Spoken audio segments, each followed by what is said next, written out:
Hello बच्चों, कैसे हैं आप सभी लोग। उम्मीद करता हूं आपकी तैयारी अच्छे से चल रही होगी।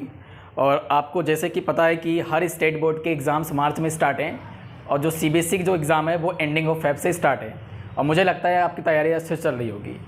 लेकिन कुछ ऐसे बच्चे हैं जिन्होंने साल भर से अभी कुछ भी नहीं पढ़ा है और एग्ज़ाम जस्ट करीब है, 1 महीने बाद उनका एग्ज़ाम है। अगर देखा जाए तो 1 महीने भी उनके पास टाइम नहीं है, क्योंकि वो फेब के समय रिवीज़न करते हैं। तो ऐसे कई बच्चे जिनकी अभी तैयारी नहीं हुई है और जिनका मैथमेटिक्स में, साइंस में, मतलब किसी भी सब्जेक्ट में अभी तैयारी नहीं है, तो उनको ज़्यादा घबराने वाली कोई बात नहीं है। आज से मैं मैथ्स के हर चैप्टर वाइज इंपॉर्टेंट क्वेश्चंस करवाऊंगा। ये जो हर चैप्टर वाइज जो इंपॉर्टेंट क्वेश्चन होंगे ये बहुत ज़्यादा इंपॉर्टेंट होंगे और ये 100% आपके बोर्ड के एग्ज़ाम में देखने को मिलेंगे। यानी जिस दिन आप बोर्ड के एग्ज़ाम में बैठोगे आपको यही क्वेश्चन देखने को मिलेंगे। अब आप सोचोगे सर हम आपके ऊपर ट्रस्ट क्यों करें। देखो, ट्रस्ट इसलिए करना बेटा, इतने साल का मुझे एक्सपीरियंस है पढ़ाने का। दूसरी चीज़ ये है कि मैंने हर एक पेपर्स को एनालाइज़ किया है। मैं तो हर साल के जो पेपर को एनालाइज़ किया है आपके अकॉर्डिंग टू ब्लूप्रिंट के हिसाब से। यानी कि आपको पता है किसी भी एग्ज़ाम में जो ब्लूप्रिंट होता है वो काफ़ी ज़्यादा मोस्ट इंपॉर्टेंट पार्ट होता है, ठीक है ना। तो उसी को मैंने ध्यान में रखते हुए मैंने एनालाइज़ किया है पेपर को और मैंने सारे क्वेश्चन सेलेक्ट किए हैं कि किस चैप्टर से कितने क्वेश्चंस आने हैं और कितने क्वेश्चन आने की पॉसिबिलिटीज़ है। तो जो मैं क्वेश्चंस करवाऊँ वो क्वेश्चंस को आप प्रैक्टिस करना है और उसको कम से कम 4 बार या 5 बार बार प्रैक्टिस करनी है। क्योंकि बेटा अगर आप जब तक प्रैक्टिस नहीं करोगे तो आप मैथ्स आपसे नहीं बनेगी, है ना। तो मैथ्स ना बनने की रीज़न पहले तो आपका बेसिक कमज़ोर होना है ना। तो अगर बेसिक अगर आपका अच्छा होता तो बेटा मैथ्स बन जाती और मैथ्स में आपका मन भी लगता है, लेकिन आपका मैथ्स में मन नहीं लगता तो रीज़न यही है कि बेसिक कमज़ोर है। खैर, अभी ये सब सोचने वाली बात नहीं है। अब हम डायरेक्ट क्वेश्चंस करेंगे। तो आज से मैं जो भी क्वेश्चंस कराऊँ बेटा, इसको घर पे जाके या आप कॉपी पेन निकाल के बैठिएगा, इसको 4 से 5 बार ट्राई कीजिएगा। और जो भी मैं क्वेश्चंस यहाँ पे लिखूँ पहले उसको खुद से ट्राई करना, उसके बाद अगर नहीं आए तो वीडियो पॉज करके फिर देखना। उसके बाद अगर नहीं आए तो वीडियोस को देखना, ओके। ये यूट्यूब की जो लिंक है, मेरे यूट्यूब चैनल की जो लिंक है, इस सभी अपने फ्रेंड सर्कल में, सभी ग्रुप्स में, सभी जगह शेयर करना है और ज़्यादा सब्सक्राइब करना है, ओके। और मेरी वीडियोस को कंटिन्यू फॉलो करते रहना, ओके। तो आइए स्टार्ट करते हैं एग्जाम्पल नंबर। अब देखो एग्जाम्पल नंबर 3 आपको स्क्रीन के नीचे यहाँ पर दिखाई दे रहा होगा, एग्जाम्पल नंबर 3, ठीक है। एग्जाम्पल नंबर 3 में देखो क्या बोला गया है। Show that any positive odd integer is of the form of 4q+1 and 4q+3 where q is some integer. यानी आपको क्या करना है, शो करना है 4q+1 एंड 4q+3, ये आपको शो करना है। जैसे कि 4 में अगर 1 प्लस करते तो कितना आता है बेटा, 5 आता है। अगर 4 में अगर 3 प्लस करते तो कितना आता है, 7। तो ये क्या है बेटा, एक ऑड पॉजिटिव इंटीजर है। एक होता है इवन पॉजिटिव इंटीजर, एक होता है ऑड पॉजिटिव इंटीजर। तो इस क्वेश्चन में आपको शो क्या करना है, यानी दर्शाना क्या है आपको, 4q+1 देन 4q+3, ये 2 चीज़ आपको दर्शाने हैं। क्लियर है, ठीक है, ओके। तो कुछ एग्जाम्पल नंबर 3। तो यहाँ पे देखो, इस क्वेश्चन को करने से पहले आपने देखा होगा a = bq+r, ये थ्योरम आपने पढ़ा ही होगा स्कूल में। तो a = b, इसको क्या बोलते हैं बेटा, यूक्लिड डिवीजन एल्गोरिदम, ठीक है ना। इस थ्योरम को क्या बोलते हैं, यूक्लिड डिवीजन एल्गोरिदम बोलते हैं। a = bq+r। आपको सभी का मतलब पता होगा। r का मतलब क्या होता है, जैसे कि रिमाइंडर होता है। आपको पता होगा q का मतलब क्या होता है, क्वोशंट होता है। ये सभी आपको पता होगा। इसको हिंदी में क्या बोलते हैं, इसको हिंदी में बोलते हैं बेटा शेषफल बोलते हैं। इसको हिंदी में क्या बोलते हैं बेटा, भागफल बोलते हैं। और क्या बोलते हैं, भाज्य और भाजक बोलते हैं, है ना। जैसे मान लो कि ये आपका ये होता है, इसको आपको पता होगा, इसको क्या बोलते हैं, इसको पता है, इसको पता है, ये सभी आपको पता ही होगा क्या बोलते हैं। इसको जैसे भागफल, इसको शेषफल, इसको भाज्य भाजक, है ना, ओके। तो ये थ्योरम आपको पता होना चाहिए, a = bq+r। मैं मान के चलता हूँ कि आपको कुछ नहीं आता, आपका बेसिक लेवल 0 है, आप बस देख लो मेरी वीडियोस को। a = क्या होता है, bq+r। तो आपको क्या क्या देखो शो करना है, आपको शो क्या करना है, 4q+1 4q+3, यही आपको क्या करना है, शो करना है, दिखाना है। अब एक यानी आपको क्या दिखाना है बेटा, ऑड पॉजिटिव इंटीजर, ये आपको रिप्रेजेंट यानी शो करना है आपको, ऑड पॉजिटिव इंटीजर। अब एक चीज़ बताओ बेटा, यहाँ पे देखो थ्योरम क्या है, a = bq+r। तो a = bq+r। अब एक चीज़ बताओ बेटा, r की वैल्यू देखो क्या है, 1 और 3, b के प्लेस पे क्या है 4 और q के प्लेस पे देखो q है। क्या आपको a की वैल्यू क्या पता है क्या? नहीं। तो जिसकी वैल्यू हमको पता नहीं है उसको हम क्या कंसीडर करेंगे बेटा कि let the A is a odd positive integer. तो यानी जिसकी वैल्यू आपको नहीं पता उसको आप क्या कंसीडर करोगे कि लेट द, यहाँ पे लिखोगे let the A is a odd positive integer, यानी ए को आप क्या बोलोगे ऑड पॉजिटिव इंटीजर है। इसको हिंदी में क्या बोलोगे कि माना कि ए विषम धनात्मक पूर्णांक है। क्या इतनी बात क्लियर है? ठीक है ना। यहाँ पे देखो ए की बी की वैल्यू गिवन थी, क्यू की वैल्यू गिवन थी, आर की वैल्यू गिवन है। ए की वैल्यू गिवन थी क्या? नहीं। तो जिसकी वैल्यू गिवन है उसको क्या मानना है बेटा? ऑड पॉजिटिव इंटीजर, यानी विषम धनात्मक पूर्णांक। ठीक है ना। अब देखो ए को हमने क्या मान लिया बेटा? Odd positive integer. अब देखो यहाँ पे बेटा आर की वैल्यू क्या है? देखो आर की वैल्यू क्या बेटा? 0 1 2 एंड 3 है ना। तो आर की वैल्यू क्या कंसीडर करना बेटा? 0 1 2 3। देखो यहाँ पे आर की वैल्यू क्या है बेटा? 1 है और यहाँ पे बेटा क्या है? 3 है। तो आर की वैल्यू हमको क्या कंसीडर करनी है? 0 1 2 3, ये सभी हमको क्या करनी है? कंसीडर करनी है। ठीक है ना। ओके। अब देखो यहाँ पे बी की वैल्यू क्या है बेटा? बी की वैल्यू क्या है यहाँ पे? 4 है। तो और इसको हम किस थ्योरम से करने वाले हैं? By Euclid division algorithm. ठीक है ना। ओके। इसको हिंदी में क्या बोलते हैं? हिंदी में क्या बोलते हैं इसको? हिंदी में यूक्लिड विभाजन प्रमेयिका से। ओके। तो मैं इसको मिटा देता हूं ना। ओके। तो देखिए अब क्या हो गया यहाँ पे।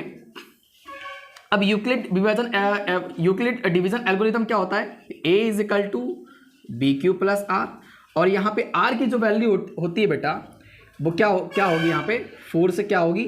छोटी होगी, और 0 से क्या होगी बेटा? बड़ी होगी, या तो क्या होगी? बराबर होगी। क्लियर है। यानी जो r की जो वैल्यू होती है वो 4 से क्या होगी? हमेशा छोटी होगी, और 0 के क्या होगी? 0 के बराबर होगी, तो 0 से क्या होगी? बड़ी होगी। ठीक है ना। r मतलब क्या होता है बेटा? ये रिमाइंडर है, यहाँ पे जो रिमाइंडर यानी r। ठीक है ना। कभी देखना r की वैल्यू देखो यहाँ पे 0 भी आती है, कभी देखना यहाँ पे 1 आती है। तो इसका मतलब क्या है कि r की वैल्यू हमेशा क्या होती है? r की वैल्यू हमेशा किससे? 4 से क्या आएगी बेटा? छोटी आएगी, और r की वैल्यू 0 से क्या आएगी? बड़ी आएगी, तो क्या आएगी? बराबर आएगी। ठीक है। अब देखिए यहाँ पे क्या प्रूफ करना आपको? शो क्या करना है?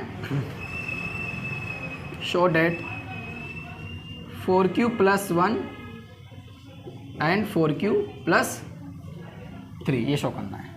ठीक है। तो उसको करते हैं। केस पहले 1 लो, यानी कि स्थिति 1 लो। अब देखो यहाँ पे r की वैल्यू कितनी बेटा? r की वैल्यू 0 है। अब r की वैल्यू किस में रख दो? यूक्लिड डिवीजन लेमा में। अब यूक्लिड डिवीजन लेमा क्या होता है? a is equal to B Q plus R. तो a is equal to, b की वैल्यू क्या है बेटा? b की वैल्यू कितनी है? 4q प्लस r की वैल्यू बेटा कितनी है? 0। तो a इज इक्वल टू बेटा कितना आ गया? 4q। कितना आ गया बेटा? 4q। एक बार होता क्या 4q हमको शो करना है क्या बेटा? शो नहीं करना, यानी हमको 4q प्लस दर्शाना है क्या? नहीं। क्यों? क्योंकि बेटा 4q क्या बेटा? एक इवन पॉजिटिव इंटीजर है, यानी कि सम धनात्मक पूर्णांक है। यानी हमको दर्शाना क्या है बेटा? हमको विषम धनात्मक दर्शाना है, यानी कि विषम धनात्मक पूर्णांक दर्शाना है, मतलब ऑड पॉजिटिव इंटीजर दर्शाना है, मतलब ये दर्शाना है 4q + 1 4q + 3। लेकिन यहाँ पे क्या है बेटा? 4q, मतलब ये इवन पॉजिटिव इंटीजर है। और देखो यहाँ पे कॉन्ट्राडिक्ट है। कॉन्ट्राडिक्ट कैसे बेटा? ए को हमने क्या माना था बेटा? ऑड माना था, लेकिन रिजल्ट क्या है बेटा? 4q। तो एक बार बताओ बेटा, क्या कभी ऑड पॉजिटिव इंटीजर कभी इवन पॉजिटिव इंटीजर के बराबर होता है क्या? नहीं बेटा, ये थ्योरम गलत है। कभी भी odd positive integer even positive integer के बराबर नहीं आता। हमेशा इवन क्या आएगा? ऑड क्या आएगा। ओके। तो इस केस में क्या बेटा? ये कॉन्ट्राडिक्ट है यहाँ पे। क्लियर है।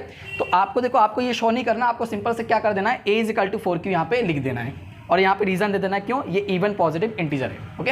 अब देखते हैं केस 2 में। केस 2 यानी इसको क्या बोलेंगे बेटा? स्थिति 2 हिंदी में।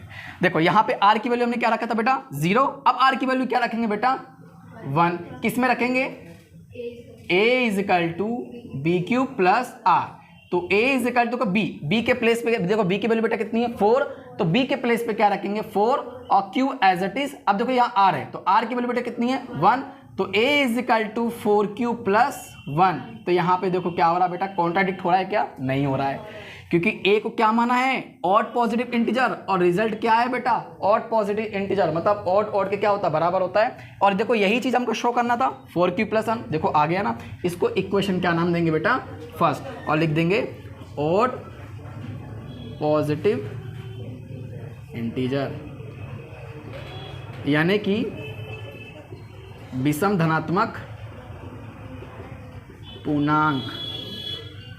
क्लियर है। अब देखो पहला तो देखो ये आ गया 4q प्लस 1 आ गया, अब क्या लेके आना बेटा 4q प्लस 3, तो हम क्या करेंगे बेटा केस नंबर कौन सा करेंगे बेटा 3, स्थिति नंबर 3। ओके, अब देखो यहाँ पे हमने r की वैल्यू क्या रखी थी 0, यहाँ पे r की वैल्यू क्या रखी थी 1, और यहाँ पे r की वैल्यू आप बताओ क्या रखेंगे 2, किस में रखेंगे बाय यूक्लिड डिवीजन लेमा में। तो a इजिकल टू b के प्लेस पे देखो क्या रखूंगा, b की वैल्यू बेटा कितनी है 4, ओके, r के प्लेस पे क्या रखूंगा 2, ओके। अब देखो यहाँ पे a इजिकल टू कितना आ गया 4q प्लस 2, यानी 4 और 2 को प्लस करूंगा कितना रहा बेटा 6, और a को हमने देखो क्या माना है बेटा odd positive integer, but result क्या मिल रहा है बेटा 6, क्या मिल रहा है 6, और 6 इज अ इवन नंबर, तो यहाँ पे देखो कॉन्ट्राडिक्ट हो रहा है यस। और देखो पहली चीज तो अगर नहीं समझ में आया तो आप ये देख लो, आपको ये शो करना था क्या, नहीं आपको ये शो नहीं करना, आपको शो क्या करना बेटा 4q प्लस 1 और 4q प्लस 3, क्या ये आया क्या नहीं, तो आप इसको क्या लिखोगे बेटा यहाँ पे रीजन दे दोगे इवन पॉजिटिव इंटीजर। क्लियर है, ओके।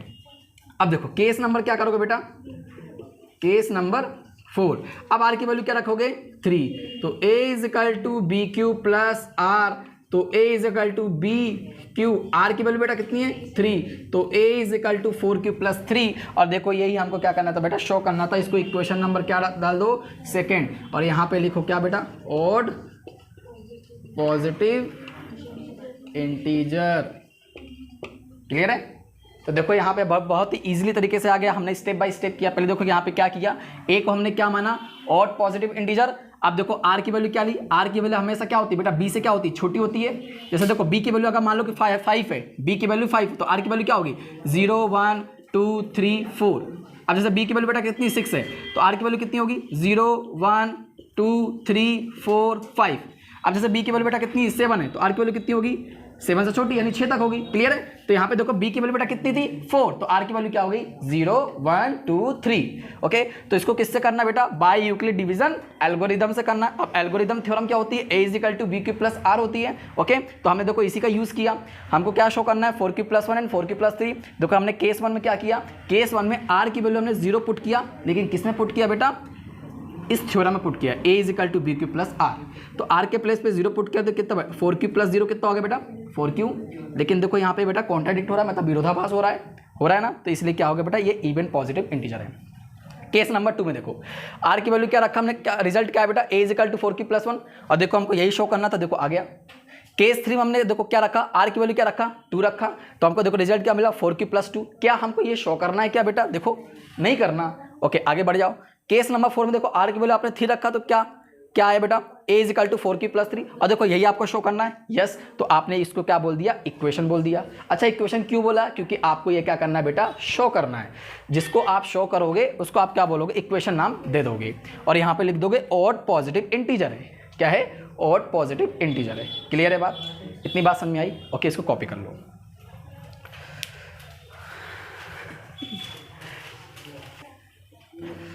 तब मैं इसको मिटा देता हूं, ठीक है। अब कौन सा एग्जाम्पल था, एग्जाम्पल नंबर 3 कर लिया अपन ने।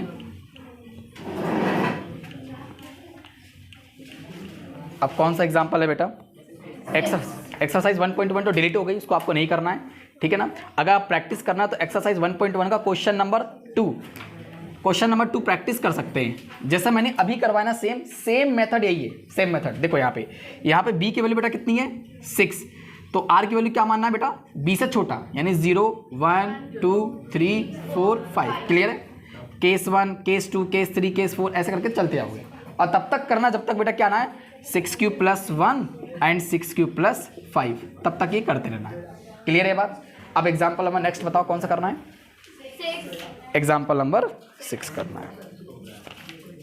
नंबर 6 में आपको स्क्रीन पे दिखाई दे रहा होगा, यहाँ पे एक बार देखिए अच्छी तरीके से। एग्जाम्पल नंबर 6 में आपको एलसीएम और एचसीएफ निकालना है, यानी किसका किसका निकालना है, 6 एंड 20, यानी 6 और 20 का आपको क्या निकालना है बेटा, एलसीएम और एचसीएफ। बेटा ये आपको अच्छी तरीके से करना है क्योंकि यही आपके एग्जाम में इस बार आने वाला है। ओके, तो एचसीएफ और एलसीएम करना मत भूलना कि कई लोग बच्चों को एचसीएफ और एलसीएम का मतलब नहीं पता कि क्या होता है। वो तो ठीक है, उनको ये नहीं पता होता कि एचसीएफ का फुल फॉर्म क्या होता है, एलसीएम का फुल फॉर्म क्या होता है। कोई बात नहीं, पाप आपकी हैं, लेकिन फिर भी मैं बता दे रहा हूँ एचसीएफ का मतलब क्या होता है, हाईएस्ट कॉमन फैक्टर होता है। देन एक होता है एलसीएम, लीस्ट कॉमन मल्टीपल होता है, ठीक है ना, इसको एलसीएम बोलते हैं। अब आपको भी नहीं आया होगा समझ में, कोई बात नहीं हाँ देखते हैं। ठीक है, क्वेश्चन नंबर 6 क्या है, देखो एग्जाम्पल नंबर 6 बेटा क्या बोला है, एग्जाम्पल नंबर 6 में आपको क्या निकालना है, एचसीएफ और एलसीएम निकालना है। क्या निकालना है, एचसीएफ और एलसीएम, किसका किसका, 6 और 20 का, है ना। आपको 6 और 20 का आपको क्या निकालना है बेटा, एचसीएफ निकालना है और एलसीएम आपको निकालना है। ठीक है, चलो करते हैं। अब देखिए यहाँ पे बेटा 6 का मल्टीपल्स देखो, यहाँ पे फैक्टर निकालते हैं, 2 3 जा 6, 3 1 जा 3, यानी 6 के हमको कितने मल्टीपल्स मिल गए बेटा, 2, यानी 2 × 3। अब देखो यहाँ पे बेटा कितना रहा, 20। अब देखो यहाँ पे 20, जैसा आपने इसको किया वैसे 20 को कर लो। तो यहाँ पे देखो 20 का मल्टीपल्स देखो निकालो, कितनी बार में बेटा, 10 बार में आ रहा है, और ये बेटा 5 बार में, और ये 5 1 जा 5, क्या और जाएगा क्या, नहीं। तो यानी 20 के हमको कितने मल्टीपल्स मिल गए बेटा, 3 मल्टीपल्स मिल गए, 2 × 2 × क्या मिल गया, 5 मिल गया। Okay clear. अब देखो हमको क्या निकालना, पहला तो हमको निकालना बेटा एचसीएफ। एचसीएफ का मतलब हाईएस्ट कॉमन फैक्टर होता है ना, आपको एचसीएफ निकालना है। एचसीएफ कैसे निकलेगा, जो दोनों में कॉमन होगा वही क्या होगा बेटा, एचसीएफ होगा।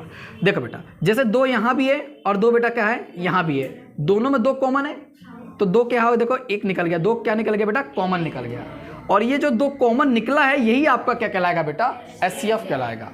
तो यानी 6 और 20 का एचसीएफ क्या होगा बेटा, 2 होगा। क्या होगा, 2। देखो ना बेटा यहाँ भी 2 है और नीचे भी 2 है, तो 2 क्या निकल गया, कॉमन, तो एचसीएफ क्या कहलाएगा, 2। अब हमें क्या निकालना बेटा, एलसीएम निकालना है। तो देखो बहुत ही आराम से एलसीएम निकल जाएगा। यहाँ पे देखो जो कॉमन होगा ना, जो दोनों में कॉमन होगा उसको हम लिखेंगे एक बार।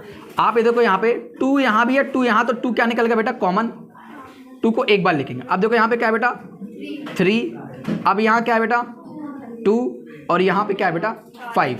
तो आपका सवाल ये होगा कि सर यहाँ पे 2 यहाँ भी था, तो यहाँ वाला 2 हमने क्यों नहीं लिखा, क्योंकि बेटा देखो जो कॉमन होगा उसको हम क्या लिखेंगे बेटा, 1, 2 ऊपर भी है 2 नीचे, तो मतलब इस 6 और 20 से 2 क्या है बेटा, कॉमन है, तो 2 को एक बार लिखना है। क्लियर है, तो अब इसको रिपीट नहीं करेंगे। अब देखो यहाँ पे 3 और यहाँ पे वाला 2 और ये वाला 5। क्लियर है। अब देखो इन सभी को जब मल्टीप्लाई करोगे तो आंसर कितना आएगा बेटा, 60 आंसर आएगा। तो आपका एलसीएम कितना आ गया, 60, एचसीएफ कितना आएगा बेटा, 2 आ गया। क्लियर है, तो आई होप कर लोगे सारे क्वेश्चंस। ठीक है, अब नेक्स्ट क्वेश्चन पे मूव ऑन करते हैं। नेक्स्ट क्वेश्चन है एग्जाम्पल नंबर 7। एग्जाम्पल नंबर 7 पहले आप ट्राई करो, उसके बाद फिर मैं आपको बताऊंगा।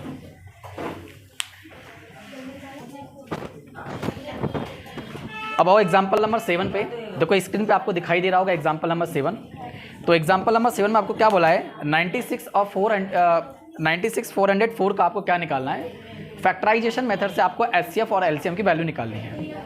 अगर देखो जैसे कि अगर आपको एलसीएम इस मेथड से नहीं निकालने आता तो उसकी मैं एक दूसरी मेथड बताता हूँ, वो मेथड आप अप्लाई करना एग्जाम के टाइम में और आपका आंसर विदिन ए सेकेंड में निकल आएगा। तो देखो यहाँ पे 96 का यानी कि 96 हिंदी बोलते हैं, और 404 का यानी 96 एंड 404 का आपको क्या निकालना है बेटा, एचसीएफ निकालना है और क्या निकालना है, एलसीएम निकालना है। कौन से, बाय फैक्टराइजेशन मेथड से। तो सॉल्व करते हैं इसको। तो पहले देखो 96, जैसे यहाँ पे हमने देखो बेटा यहाँ पे हमने 6 क्या किए थे, मल्टीपल्स बनाए थे, यहाँ भी 96 के आपको फैक्टराइजेशन करना है। तो 96 का फैक्टराइज करो आप, देखो ऐसे, तो ये देखो 2 से क्या हो रहा है, डिविजिबल हो रहा है ना, कितनी बार में, 2 4 जा 8, 2 8 जा 16, 2 2 जा 4, 2 4 जा 8, 2 1 जा 2, 2 2 जा 4, 2 6 जा 12, 2 3 जा 6 और 3 1 जा 3। यहाँ पे देखो 96 के कितने मल्टीपल्स निकल के आ गए, देखो 1 2 3 4 5 6 मल्टीपल्स निकल के आ गए। इन 6 मल्टीपल्स को इनके सामने लिख लो, 2 into 2 into 2 into 2 into 2 into 3। ये देखो हमने 96 के मल्टीपल्स निकाल लिए, है ना। ओके, अब देखो वैसे इसके फैक्टराइज करो, 404 का फैक्टराइज करो। तो देखो जब 404 का फैक्टराइज करोगे देखो कितने मल्टीपल्स निकल के आते हैं, 2 2 जा 4, 2 2 जा 4, इसको 101।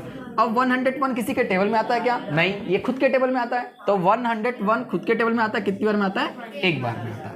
तो यानी 404 के हमको कितने मल्टीपल्स मिलेंगे बेटा? 3। कौन कौन से? 2 इंटू 2 101।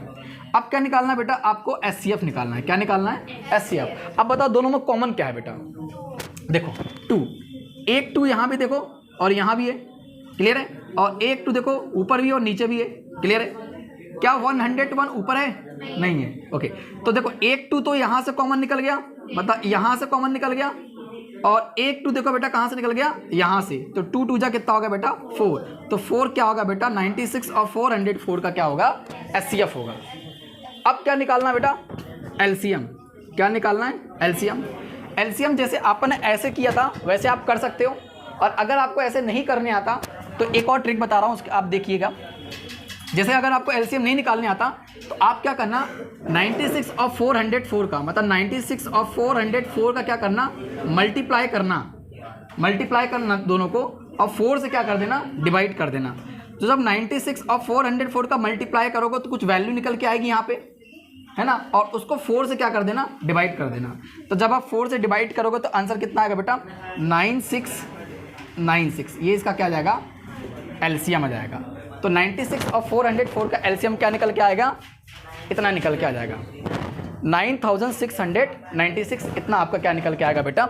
एलसीएम निकल के आएगा, क्लियर है। और जैसे आपको मान लो ऐसे नहीं निकालने आता इस प्रकार से, तो आप ऐसे निकाल सकते हैं। देखो ऐसे भी निकालना बता देता हूँ बेटा एलसीएम कैसे। देखो यहाँ भी 2 था, यहाँ भी 2 था, यहाँ भी 2, तो 2 क्या निकल गया? 2 बार बेटा कॉमन निकल गया, क्लियर है। अब देखो ये वाला 2 लिख दो आप, ये वाला 2 लिख दो आप, ये थोड़ा ऐसे हो रहा है। अब देखो यहाँ भी 2, यहाँ भी 2, यहाँ भी 2, यहाँ भी 2, तो दोनों से 2 बेटा क्या निकल गया? कॉमन निकल गया। इन 2 यहाँ भी देखो क्या बेटा? 2, यहाँ पे क्या है? 2, यहाँ पे कितना है? 2, और यहाँ पे कितना है? 3 मल्टीप्लाई, यहाँ पे कितना है? 101, क्लियर है। अब जब सभी को मल्टीप्लाई करोगे तो आंसर कितना आएगा? 9996। ये आपका क्या आएगा बेटा? एलसीएम आएगा। किसका एलसीएम आएगा? 96 और 404 का। तो चाहे तो आप ऐसा कर लो या तो आप ऐसा कर लो, क्लियर है। दोनों में आंसर आपका वही आना है, लेकिन हाँ ये जो मेथड है बेटा ये काफ़ी क्या इजी मेथड है, क्लियर है। अब आप इसमें देखो, इसमें मल्टीप्लाई करोगे फिर 4 से क्या करोगे? डिवाइड करोगे, तो काफ़ी लेंदी हो जाएगा, हमको टाइम बचाना है, क्लियर है। तो आ जाएगा समझ में? ठीक है, ओके, नोट डाउन कर लो इसको। एग्जाम्पल नंबर 7 हो गया। अब करेंगे एग्जाम्पल नंबर 8। इसको VIP मार्क करना है एग्जाम्पल नंबर 8 को।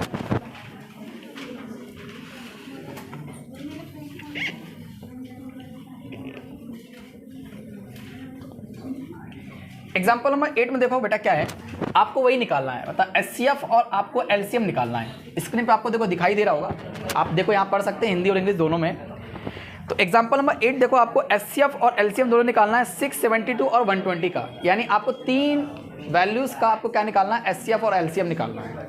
तो पहला कौन सा बेटा? 6, दूसरा 72 और तीसरा 120 का है। ओके, ये 3 का आपको क्या निकालना है? एचसीएफ भी निकालना है और क्या निकालना है? एलसीएम। सारी मेथड सब कुछ क्या रहेगी बेटा? सेम रहेगी, ठीक है। तो पहले हम क्या निकालेंगे? इसका एचसीएफ, फिर क्या निकालेंगे? एलसीएम। प्लीज़ आप लोग शांत हो जाओ ना।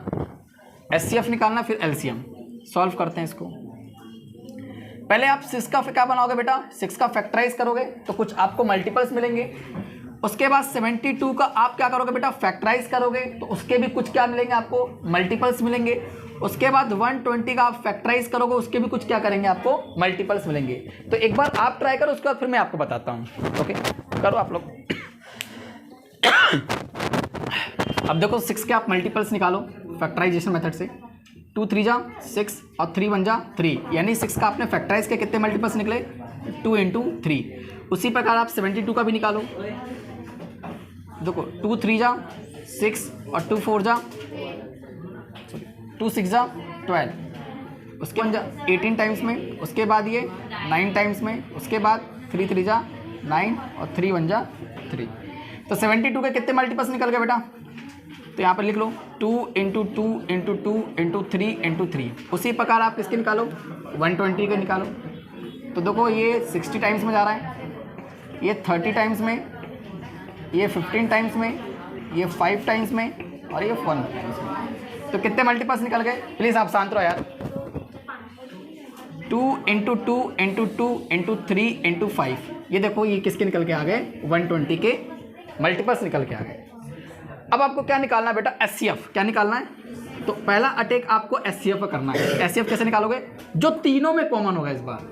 देखो बेटा 2 2 और 2, देखो बेटा तीनों में कॉमन है 2, यानी कि 6 के मल्टीपल्स, 6 के मल्टीपल्स में भी, 72 के मल्टीपल्स में भी और 120 के मल्टीपल्स में भी बेटा क्या है, 2 2 क्या है बेटा, कॉमन है। तो 2 अपन ने क्या निकाल दिया, कॉमन निकाल दिया।